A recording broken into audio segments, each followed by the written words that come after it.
Hello and welcome everyone. My name is Wasim Heather and I'm a professor of mechanical and materials engineering at Central Michigan University. Today I'll be sharing you some tips on GRE General when you apply for MS and PhD admissions in the US universities. So GRE stands for Graduate Record Examination. It has three main sections: verbal, the second one is quantitative, and the third one is analytical. Verbal has three main subsections: reading comprehension, text completion,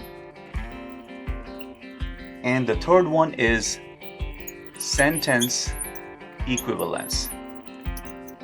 Quantitative has four subsections: arithmetic, algebra, geometry, basic statistics, or data analysis. And analytical is the writing section. And also remember that each of this section is graded between 130 and 170.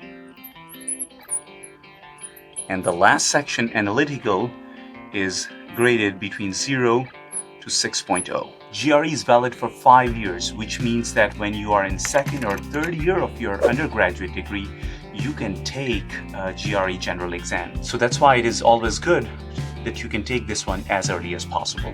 With that being said, thank you very much for listening to me. Have a great day.